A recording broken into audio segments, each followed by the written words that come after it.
Hello, YouTubers and all those who happen to watch. I hope you folks are all doing quite splendid. So, hope you don't mind the noise in the background. It's my AC. It's kind of humid in this room. It reaches 103 degrees. Me and Slime here would practically melt, or me and Slimy here. So, alright. First impressions of Medal of Honor Warfighter. It's just Warfighter. So, I got this, and it was really affordable, it was really cheap. So, my impressions of the game is this. I generally skipped over the single player, because I felt like the single player didn't matter. And I went straight to the multiplayer. Now, this included the supposed access to Battlefield 4, which, not so bad on top of that, you get a game. So, it also includes the US SEAL Sniper Unlock and the Zero Dark 30 map pack. So, play the multiplayer for this, and I gotta say, it's not as horrid as I'd heard from a lot of folks. At the same time, I can see where a lot of the complaints were. Hell, even I forecasted this when I was playing the multiplayer. Now, I have a couple friends who say, oh, it's great, it's fantastic, you're just senile, when I say or bring up any point about the game. And it just feels like a very watered down Counter-Strike meets Battlefield 3 meets Call of Duty, as well as Spec Ops.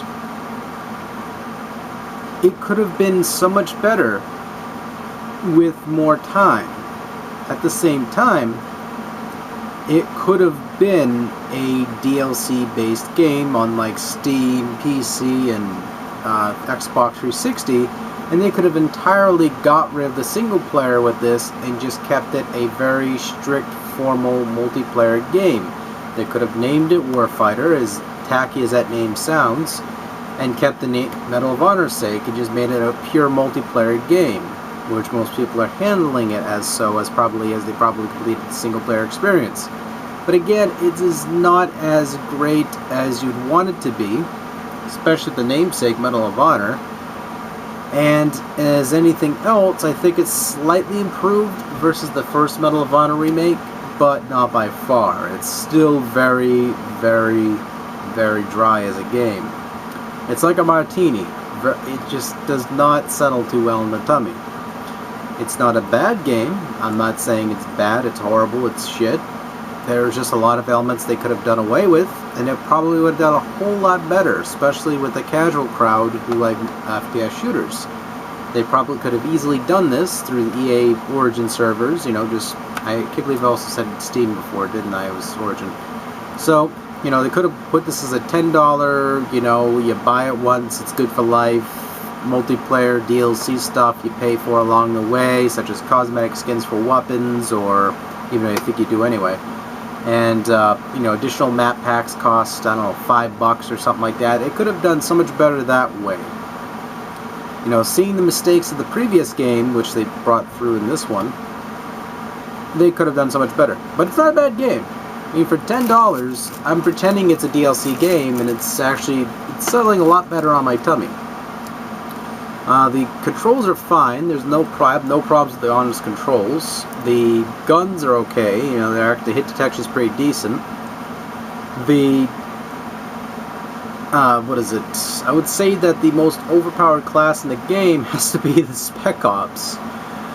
Or the Stealth Ops, Spec Ops, whatever you want to call them. The guys with the skull there with the two crossbows. They're actually the most versatile and useful class in the entire game. The Sniper, obviously, is more preferred for campers, I suppose, and the Team Deathmatch has to be by far the best mode in the game. The rest of them just don't add up. They just don't feel as strong as a game. So if you're going to play this, it's more primarily as a favorite anyway, and the servers aren't very plentiful, sticking with the Team Deathmatch. I mean, if you want a budget Battlefield-style game, go ahead. However, as I say this, there's some very good news for everybody.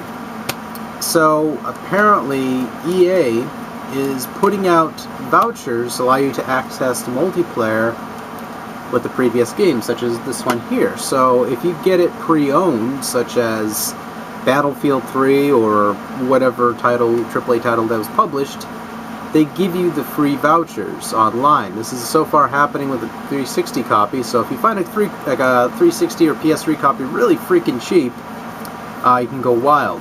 Exception to Battlefield 3's premium service, that's not free. They're obviously not going to give you that. That's something that was, as spoken, premium, and it's DLC anyway, so you can't beg and choose, and you can't have cake and eat it too with that. So, I mean, it's a nice gesture. I mean, it's pretty nice that they're doing that with EA. I mean, I'm still, as everybody else, kind of look at EA with a telescope going, with some of their practices. So, what can you do, right?